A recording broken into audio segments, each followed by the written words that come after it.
You are listening to the Critical Mass Radio Show, Orange County's business talk show, focused on exploring topics of interest to CEOs who are leading middle market companies. With your host, Richard Franzi.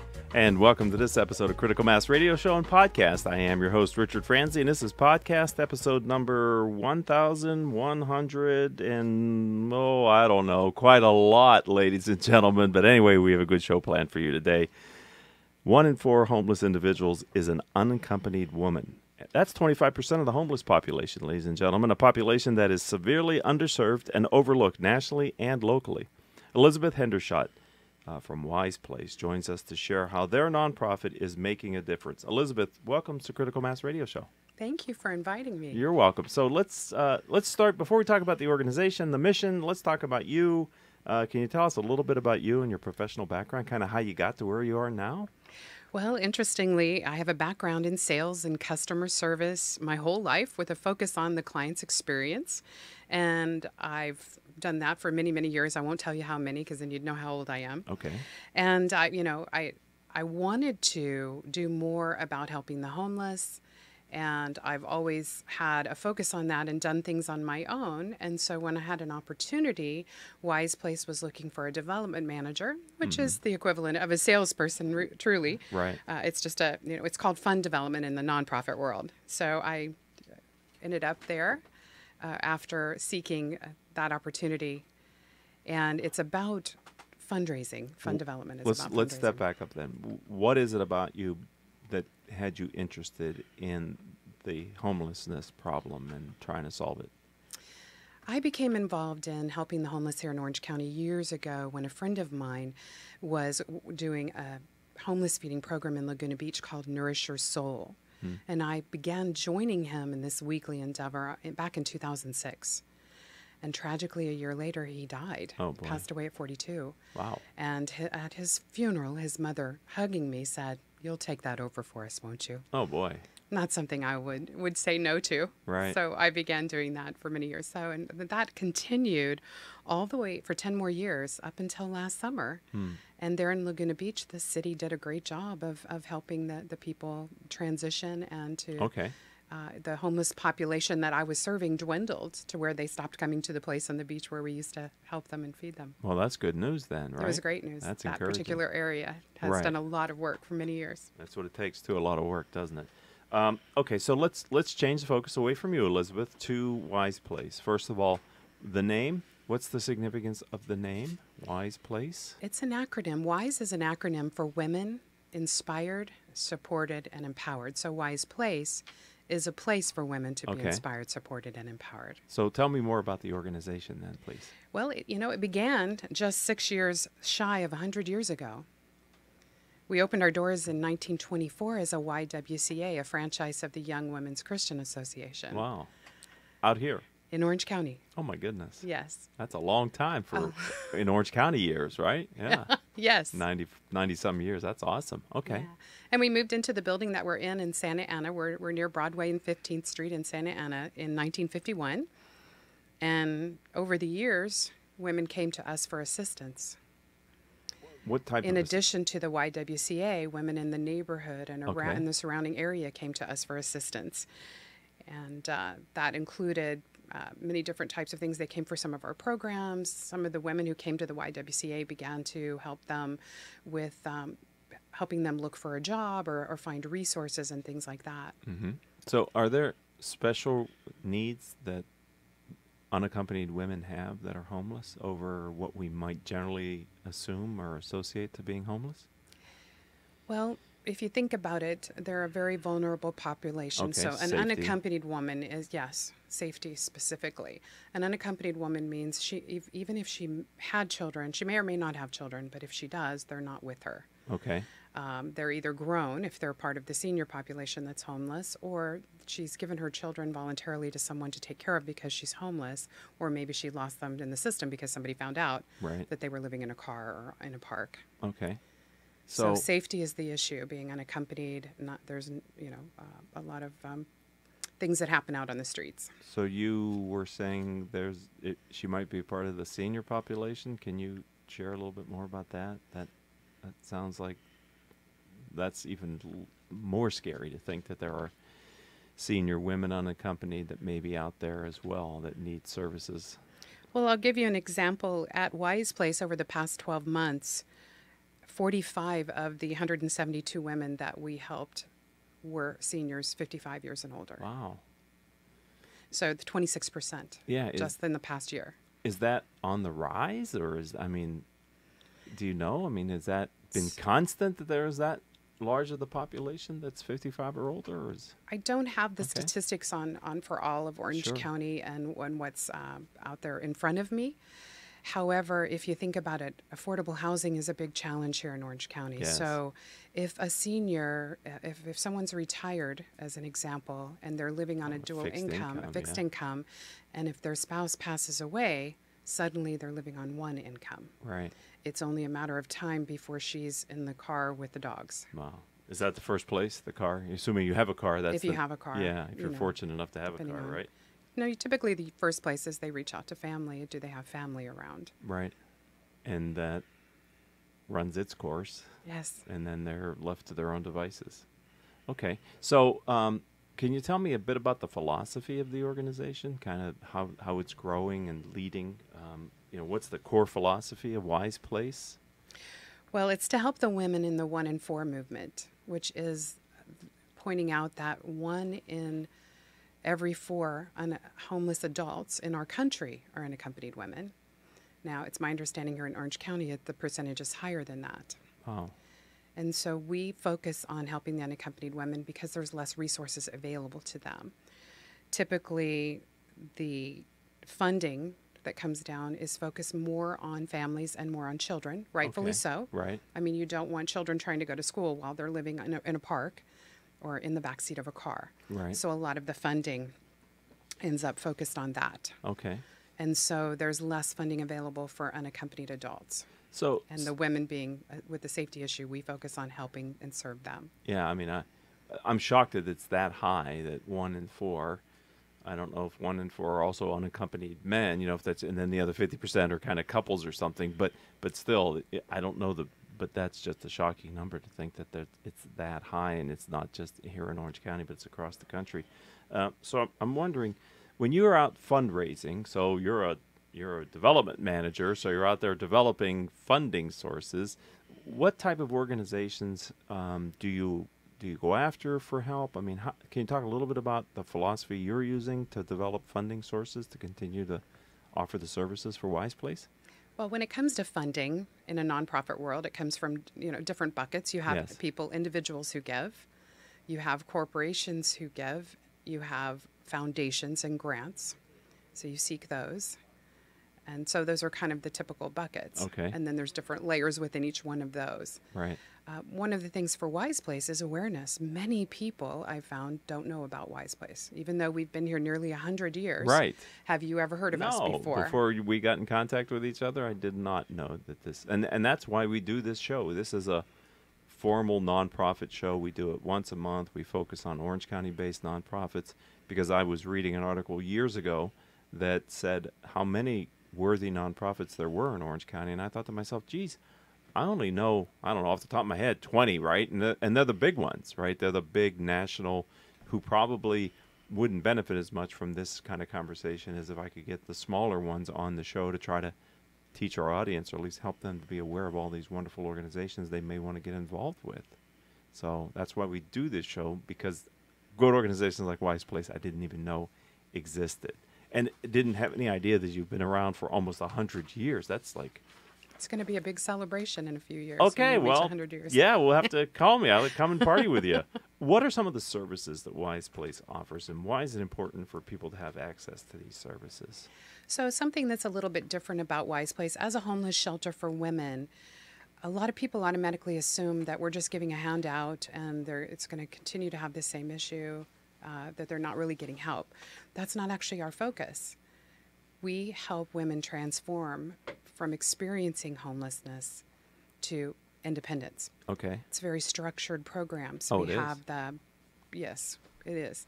It's very structured to help them find a job. So in the WISEPlace program, the Steps to Independence is a 90-day program. Typically, it's 90 days And then at the end of the 90 days, depending on the situation, they can apply to extend an additional 90 days into the second step program. Okay. And then a third option after that is we have a separate facility that's called the Positive Steps House, where they can live up to 2 years. So somebody depending on the circumstances, might be able to stay with us and receive services and help and assistance and guidance transitioning up to 2.5 years. But that's a limited view limited number for Sure. 5, right? But the Steps to Independence program is structured to where they must get a job in the first 30 days. So the first initial focus is how to help them find a job, a full-time job. Okay. So we have employment groups. Okay. We have volunteers who come in and work with them one-on-one. We help them write their resume, practice their resume for their interview. We help them dress for success.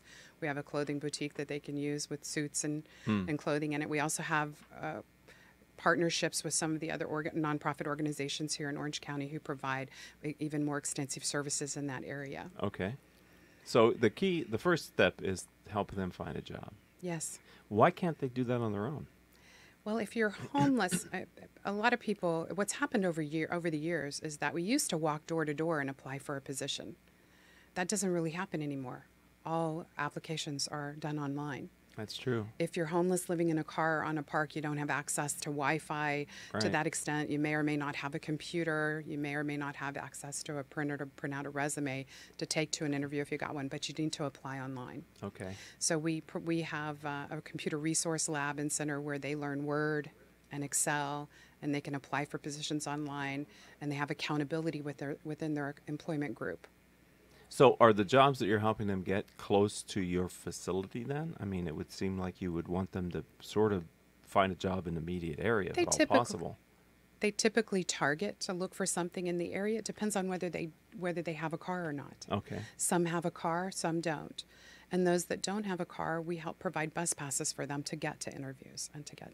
So in your experience, when you do help an individual get a job, is there a noticeable difference? I would think that that's the first step on a road towards a much more positive existence for them. So is that true? I mean, getting that job, is that an exciting moment for your people? Oh, yes, because they began to see that there's hope. Right. That there's some opportunity for a future, especially if they've been homeless for a long time. You know, some of them have been homeless a few months. Some of them have been chronically homeless for years. Wow. And needed some type of support or structure. It's much more difficult to go to a job interview and feel confident to nail that job when you took a shower in the sink at the bathroom at a gas station to go there. Gotcha. What type of jobs are you able to help them to get? It depends on the program resident. It depends on their experiences and their backgrounds. And a lot of people assume they think they know what homeless women look like. And they come from all walks of life, all levels of education. Many of the homeless women come to us from domestic violence shelters. Okay. They come to us from recovery centers. So if they've ever had a drug or alcohol issue, that needs to already be behind them. Okay, so you're not... Because we're not a recovery center. It's a very structured program, and there's a time limit. Right. You know, there's timing. So the timing of everything, if you're trying to deal with recovery, it's going to be difficult to focus on getting a job and keeping a job and moving into the next phases of the program, which include our financial empowerment program, teaching them how to budget their money. Oh, you just got your first check. Do you go spend it all on clothes? No. You know, there's a minimal program fees. There's they need to buy some food. They need to begin to budget for them on some things. We don't provide everything. Okay. So when you say they need to buy food, they're in WISEPlace and they need to be responsible for part of their meals? Is that what you're saying? As they transition through the program. Okay. So it's the steps to independence. So it's structured, and there's various steps to that level of independence, including, you know, making a sack lunch for yourself because you're going out in the world. They don't sit in our building during the day, during the week. From 10 a.m. to 4 p.m., they're out in the world. They must be looking for a job, working, or doing some type of education that's going to help them get a job or do something. Okay, so they're not in our building during the daytime. So they got to pack. You know, they're going to pack a sack lunch to go. Right. And they could, you know, if they begun working or they have a little bit of income, you don't want them to spend it on that. Right. And on so eating out. You give them 90 days to sort of get all this, take them through the various steps. Can I ask the success rate? So at the end of the 90 days, some are able to extend longer.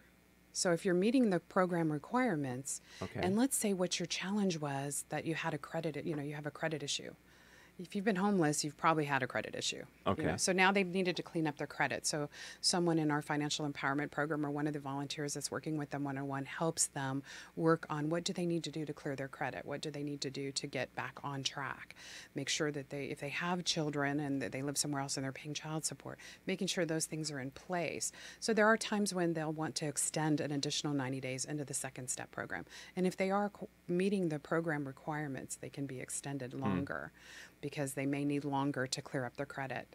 Right. Affordable housing is a big issue in Orange County. Yeah, that was going to be my next question is, okay, you got them. No, I'm glad we're having a conversation here, Elizabeth. But, I mean, can they find affordable housing? That's a big challenge in Orange County overall, not just for the homeless, but many people. Right.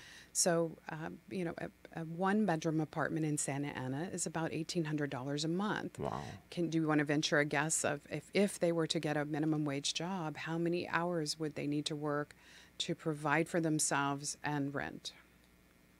How many hours would they need to work to provide? At minimum wage. To pay the rent? To live in Orange County at $1,800 a month rent and, the other expenses that you have. I have no idea. It's about 105 hours a week at minimum wage, which most places... 105 hours? Most places I'm that supposed pay... to work 40? Most places that pay minimum wage are not... they don't allow you to work that many hours a week. Yeah, right. So you would need either 3 part-time jobs and never sleep, or you're going to need to buddy up with someone. You're going to want to find somebody else that you can roommate with. Wow. Do you help that? We do help look for places to live. We have part of our program is helping them find affordable housing. But what needs to happen actually is permanent supportive housing needs to be built for those that have challenges with affordable housing. What is permanent supportive? Permanent supportive housing would be when somebody needs assistance to pay the rent and they're able to get maybe a Section 8 voucher to pay part of their rent, which helps fill that gap. Right. But there's not enough of those available. There's not enough of them around. There's a huge housing shortage for that. So part of what we're doing at WISEPlace is we have launched a capital campaign. We just are finishing our silent phase for that, and we're going to be raising $5 million to reconfigure what used to be the YWCA gym. And I skipped all of that part of the story, but we no longer are a YWCA. We do that. We're passionate about helping the women transform their lives. Okay. So we focus on that 100%, and that's when our name became WISEPlace. Okay, thank you. So we're taking our former YWCA gym that used to be the gym where they worked at. It was underutilized for a long time until very recently, and now we have an emergency shelter there. I'll come back to that. Okay. But our future plans are to convert that to permanent supportive housing, put in a second floor, and build 15 bedrooms on each, 15 permanent supportive housing units on each floor. Wow. And that takes at least $5 million. With that and the rest of the configuration we need to do to our very old 1950s building. Right. Wow. All right. So I'm sure people may want to get involved in helping you in the capital campaign. It sounds like you're getting ready to kind of get out of the quiet phase. Let's talk about turning the gym into emergency shelter. What is that about? Most people in Orange County have heard that we've had a challenge here with homeless for a while. There was a homeless encampment along the Santa Ana riverbed between Angel Stadium and the Honda Center. Yes. Many homeless people, if you ever went to jury duty, you saw the homeless people in the Civic Center Plaza. Sure. So with that being dismantled, where were they going to go? So we stepped up to the county and the city and said, we will help be a part of this solution. We have this underutilized YWCA gym, and in conjunction with a contract with the County of Orange, we have opened an emergency shelter called WISEPlace. It's a transitional shelter. It's a low barrier shelter, and it's